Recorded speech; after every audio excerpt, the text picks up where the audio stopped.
నమస్తే, welcome to our channel. ఈరోజు కొత్తగా మనము ఒక సినిమా పాట గురించి మాట్లాడుకుందాము. నేను ఈ వీడియో చేయడానికి గల కారణం ఏంటంటే, చాలా సంవత్సరాల తర్వాత అని కూడా కాదు, కానీ ఏదైనా ఒక పాట చూస్తున్నప్పుడు హీరోని తప్ప హీరోయిన్ని గమనించని హీరో ఎవరైనా ఈ దేశంలో కానీ ఈ ప్రపంచంలో కానీ ఉన్నారంటే అది చిరంజీవి గారే. ఆయన తర్వాత నాకు ఎవరు కూడా అంత ఈస్తో అంత గ్రేస్తో హీరోయిన్ని కూడా డామినేట్ చేసి తన స్టెప్పులతో డామినేట్ చేయగలిగినటువంటి హీరో అయితే ఇప్పటి వరకు రాలేదు. ఆయనకన్నా బెటర్ డాన్సర్లు వచ్చిండొచ్చు గాక, కానీ హీరోయిన్ని పక్కన పెట్టి హీరోనే చూడాలి అనిపించేటువంటి హీరో మాత్రము ఇంతవరకు రాలేదనే చెప్పాలి. ఆయనకన్నా ఎక్కువ కలెక్షన్స్ వచ్చిండొచ్చు, ఆయనకన్నా బెటర్ సినిమాలు తీసి ఉండొచ్చును, కానీ పాటలకు సంబంధించి హీరోయిన్ని శ్రీదేవి హీరోయిన్గా ఉన్నా కూడా శ్రీదేవిని పక్కన పెట్టి కేవలము చిరంజీవిని మాత్రమే చూసేవాళ్ళు అప్పట్లో. అటువంటి హీరోనైతే నేను చూడలేదు. కానీ మొదటిసారిగా ఈరోజు రామ్ చరణ్ నటించినటువంటి పెద్ది అనేటువంటి సినిమాకు సంబంధించి చికిరి చికిరి అనేటువంటి ఒక పాట అయితే రిలీజ్ చేశారు. ఆ పాటకు సంబంధించి ఆ సినిమాకు ఏఆర్ రెహమాన్ మ్యూజిక్ ఇచ్చారు. ఏఆర్ రెహమాన్ తెలుగులో ఏదైనా సినిమా డైరెక్ట్గా తీస్తే అది ఫ్లాప్ అవుతుంది అనేటువంటి ఒక ట్రాక్ రికార్డ్ అయితే ఉంది. ఆ ట్రాక్ రికార్డ్ని ఈ సినిమాతో బద్దలు కొట్టబోతున్నాడని నేను చాలా బలంగా చెప్పగలుగుతాను. ఎందుకంటే అన్నం ఉడికిందా లేదా అని చెప్పి లోపల చేయి పెట్టి కలబెట్టి లోపలంతా చూడాల్సిన పనిలే, ఒక మెతుకు చూస్తేనే తెలిసిపోతుంది. ఈ సినిమాల విషయానికి వస్తే టీజర్ కానీ ట్రైలర్ కానీ చూస్తేనే తెలిసిపోతుంది ఈ సినిమా భవిష్యత్తు ఏందని. అలాంటిది ఈరోజు రిలీజ్ అయినటువంటి ఆ పాట ఏదైతే ఉందో, ఆ పాటలో హీరోయిన్ జాన్వీ కపూర్ ఉన్నప్పటికీ కూడా వాళ్ళ అమ్మ శ్రీదేవిని ఏ విధంగా అయితే చిరంజీవి డామినేట్ చేశాడో, ఆ విధంగా నేను జాన్వీ కపూర్ని రెండోసారి చూసినప్పుడే ఓహో హీరోయిన్ కూడా ఉందేమో అనిపించేలాగా రామ్ చరణ్ స్క్రీన్ ప్రెజెన్స్తో డామినేట్ చేశాడు, ఆ స్టెప్స్తో డామినేట్ చేశాడు, ఆ గ్రేస్తో డామినేట్ చేశాడు. మొత్తానికి చాలా కాలం తర్వాత మొట్టమొదటిసారిగా చిరంజీవి గారి లాగా హీరోయిన్ని డామినేట్ చేయగలిగినటువంటి సినిమా మొత్తము అన్ని పాటలు ఇలాగా ఉంటుందా అనేది నాకు తెలియదు, కానీ ముఖ్యంగా ఈరోజు రిలీజ్ అయిన పాటలో మాత్రము Ram Charan one man show లాగా చేశాడు.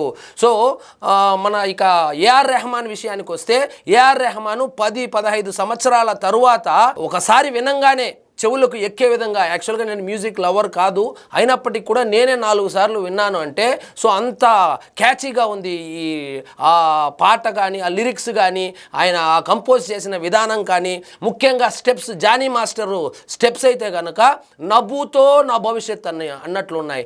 జానీ మాస్టరు ఇంతకన్నా బ్రహ్మాండమైన స్టెప్స్ వేసి ఉండవచ్చు గాక, వేపించి ఉండవచ్చు గాక, కానీ ఇందులో ఏదో ఒక మ్యాజిక్ అయితే కనపడింది నాకు. మీకు ఏ విధంగా అనిపించిందో కామెంట్ రూపంలో అయితే తెలియజేయండి.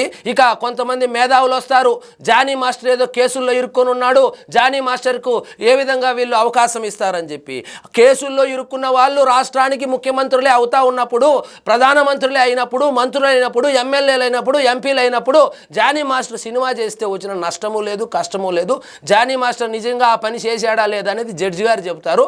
అంతవరకు ఇంటలెక్చువల్స్ ఎవరైతే ఉంటారో వాళ్ళు కొంచెము ఆపుకుంటే మంచిది.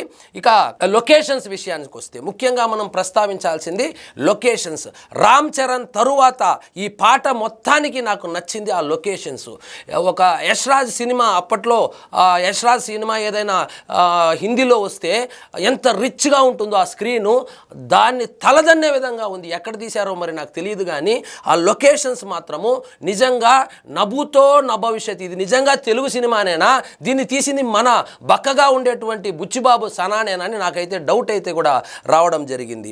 అదేవిధంగా కాస్ట్యూమ్స్, మెయిన్గా కాస్ట్యూమ్స్ విషయానికి వస్తే రంగస్థలం తరువాత కాస్ట్యూమ్స్ కరెక్ట్గా యాప్ట్గా ఉండేటువంటి కాస్ట్యూమ్స్ అయితే నేను ఈ సినిమాలోనే గమనించాను. చాలా సినిమాలు చూసాం కానీ ఈ మధ్యకాలంలో, కానీ ఈ కరెక్ట్గా లొకేషన్లకు తగ్గట్టు, ఆ కథకు తగ్గట్టు, ఆ పాత్రకు తగ్గట్టు, అతని బాడీ లాంగ్వేజ్కి తగ్గట్టు పర్ఫెక్ట్గా అయితే సూట్ అయిందని చెప్పాలి. ఇంకా లిరిక్స్ విషయానికి వస్తే తెలుగు హిందీ మొత్తం కలిపేసి కిచిడీ చేసేసి అసలు అర్థం పర్థం లేని శబ్దాలతో, అర్థం పర్థం లేని మాటలతో, ప్రాసల కోసం పాటలు రాస్తూ ఉంటారు. ఎక్కడో కుర్చీ మడత పెట్టి కొడతానని ఆవిడో తాత అంటే దాన్ని కూడా పాటగా రాసేసినటువంటి సందర్భం కూడా మనం చూసాము. అలాంటిది ఒక గ్రామీణ ప్రాంతానికి సంబంధించి నాకు తెలిసి ఇది శ్రీకాకుళం సైడ్ బ్యాక్గ్రౌండ్ ఉంటుందేమో తెలియదు కానీ కరెక్ట్గా ఏదైనా ఒక గ్రామీణ ప్రాంతంలో నిజమైన గ్రామీణ ప్రాంతాల్లో ఎలా మాట్లాడుకుంటారు, ఎలా పాటలు పాడుకుంటారు, అది కరెక్ట్గా స్టడీ చేసి అప్పట్లో రంగస్థలం కావచ్చు, రంగస్థలం కన్నా బాగుంది. మీకు ఏ విధంగా నచ్చుతుందో నచ్చదో నాకైతే తెలియదు కానీ నా వరకు ఈ పాట రంగస్థలం సినిమాలో ఉన్న 6 పాటల కన్నా ఈ పాట బాగా నచ్చింది.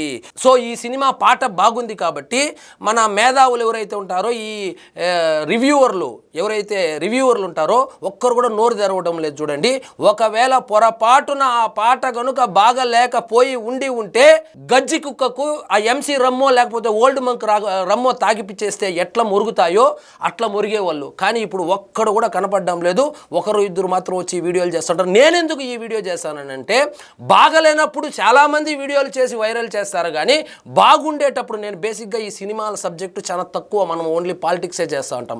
కానీ బాగున్నప్పుడు బాగుంది అని చెప్పి జనాల్లోకి తీసుకొని పోవాలని ఏదో నా ఛానల్ ద్వారా ఒక 1000 మందో 2000 మందో చూసి అట్లీస్ట్ ఆ పాటని వింటారనేటువంటి ఉద్దేశంతోనే నేను చేయడం జరిగింది.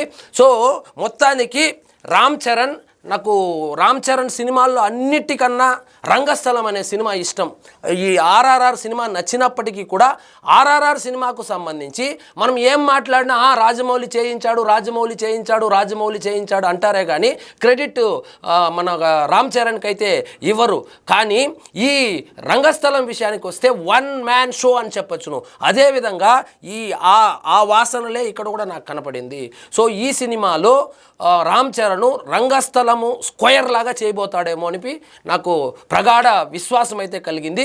సో మొత్తానికి దుమ్ము దులిపేశాడంటే నేను మామూలుగానే చిరంజీవి కన్నా బాగా అని చెప్పి ఎవరిని అనను. అలాంటిది చిరంజీవి కన్నా అని అనగాని చిరంజీవి లాగే హీరోయిన్ని డామినేట్ చేయగలిగినటువంటి ఒక పాటనైతే ఇచ్చాడు. సినిమాలో ఇంకా మిగిలిన ఎన్ని పాటలు ఉన్నాయి, ఆ పాటల్లో కూడా ఇలాగే చేస్తాడా అనేది తెలియాలంటే చూడాల్సిందే, మరి వేచి చూడాలి. ఇక బుచ్చిబాబు సనా గురించి అదేంది టాలెంట్ నాకు అర్థం కాలే. బుచ్చిబాబు సనా అంటే అదేదో ఉప్పెనా అని చెప్పి సినిమా తీశాడు. ఈ సన్నగా ఉంటాడని నువ్వు ఏం సినిమా తీస్తాడబ్బా, ఈయనకి ఇప్పుడున్నటువంటి ఈ పోటీ తత్వాన్ని పాన్ ఇండియా అని దీన్ని తట్టుకోగలుగుతాడంటే ఆ లొకేషన్లు ఏంది, ఆ కెమెరా యాంగిల్స్ ఏంది, ఆ పాట ఏంది, ఆ మ్యూజిక్ ఏంది, ఆ స్టెప్స్ ఏంది, చించి ఇసిరేస్తే కనపడలేదనుకోండి అట్లా చేశాడు. బుచ్చిబాబు సనా అనే అతను పేరు మారుమోగిపోబోతుంది సినిమా రిలీజ్ అయిన తర్వాత. ఖచ్చితంగా ఇప్పుడు కాంపిటీషన్ వచ్చి బుచ్చిబాబుకు రామ్ చరణ్కి. సో బుచ్చిబాబు పై చేయి సాధిస్తాడా, సినిమా మొత్తం రిలీజ్ అయిన తర్వాత రామ్ చరణ్ పై చేయి సాధిస్తాడా చూడాలి. మరి ఇక ఏఆర్ రెహమాన్ విషయానికి వస్తే, ఏఆర్ రెహమాన్ ఆయన ఏం పాటలు ఇస్తాడు లేబా అంటే మిగతా తమిళ వాళ్ళు బాగిస్తారు, ఆయన ఎవరో ఒక ఆయన ఉన్న తమిళ అనిరుద్ధ్ ఇస్తాడు, ఇక్కడ తమ్మని ఇస్తాడు, ఇంకొక ఆయన వీళ్ళందరూ డ్రాయర్లు వేసుకోకుండా ఇసుకలో గోళీలు ఆడేటప్పుడే ఆస్కార్ కొట్టిన ఆయన మ్యూజిక్ గురించి కానీ ఆయన బ్యాక్గ్రౌండ్ స్కోర్ గురించి కానీ కామెంట్ చేసేటువంటి అర్హత ఏదో జియో ఓడు 799 రూపాయలు నెట్ ఇచ్చేశాడు, జీమెయిల్ ఫ్రీ అని చెప్పి ప్రతి ఓడు ఒక యూట్యూబ్ ఛానల్ ఓపెన్ చేసుకొని లేదా ఇన్స్టాగ్రామ్ ఓపెన్ చేసుకొని నోటికి వచ్చినట్టు మాట్లాడడం కాదు. ఏఆర్ రెహమాన్ అంటే ఆయన పాటలు ఏ విధంగా ఉండేదంటే దేశాన్ని ఒకప్పుడు ఒక ఊపేసింది. ఆస్కార్ విన్నర్ అయినటువంటి మా ఏఆర్ రెహమాన్ మ్యూజిక్ కూడా అదేదో పరేషాన్ సినిమా, అదే ఐ మూవీ నుంచి ఏదో ఒక ట్యూన్ కాపీ కొట్టాడు, అక్కడి నుంచి కాపీ కొట్టాడు, ఇక్కడి నుంచి కాపీ కొట్టాడు, ఎక్కడి నుంచి కాపీ కొట్టాడు లేకపోతే అదే పాట కూడా పెట్టాడు నాకు తెలియదు. కానీ నేను ఎందుకంటే ఆ పాట వినలేదు, నేను ఆ సినిమా చూడలేదు. కానీ ఈ సినిమా వరకు యాడ్ నుంచన్నా కాపీ కొట్టింది నాకు నచ్చింది.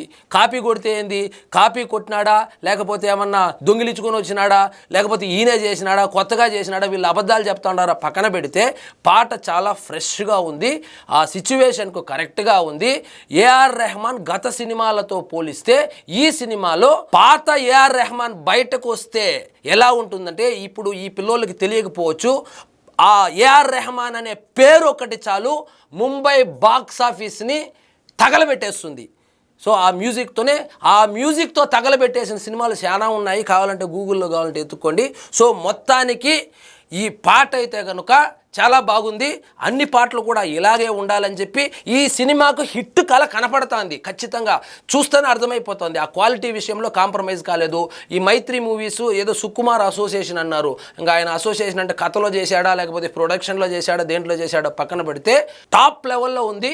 ఒక హిందీ సినిమా, అప్పట్లో హిందీ సినిమాలు అంటే అంత రిచ్గా ఉండేది. మన వాళ్ళు ఏదో శ్రీకాకుళము రాజమండ్రి ఈ గోదావరి గట్టు మీద తీసుకుంటా ఉండేవాళ్ళు. కానీ హిందీ వాళ్ళు ఇట్లాంటి లొకేషన్లలో తీసేవాళ్ళు అప్పట్లో. ఇప్పుడు వాళ్ళను కూడా మనం డామినేట్ చేసేసామనుకోండి. సో అంత రిచ్గా ఉంది. సో పాట అయితే కనుక బ్రహ్మాండంగా ఉంది. పాట చాట్ బస్టరు, బొమ్మ బ్లాక్ బస్టరు. మీకు ఏ విధంగా అనిపించిందో దయచేసి కామెంట్ రూపంలో తెలియజేయండి. పాట బాగా లేకపోయింటే ఈ పాటికి యూట్యూబ్లో ఒక 200 వీడియోలు వదిలింటారు. బాలేదు బాలేదు బాలేదు. బాగుంది కాబట్టి బాగుంది అని చెబితే ఎక్కడ వైరల్ అయ్యి ఎక్కడ హైప్ వచ్చేస్తుందో సినిమాకని. చూడండి, సినిమా బాగుంటే ఆ కలెక్షన్లు ఆపడానికి, ఆ హిట్ను ఆపడానికి ఎవ్వడి వల్ల కాదు. సినిమా బాలేదంటే ఎంత రుద్దినా కూడా ఆడదు. సో ఇదండి ఈరోజు మన టాపిక్. మీకు ఈ వీడియో నచ్చినట్లయితే లైక్ చేయండి, షేర్ చేయండి. ఛానల్ మాత్రం సబ్స్క్రైబ్ చేసుకోవడం మర్చిపోవద్దు.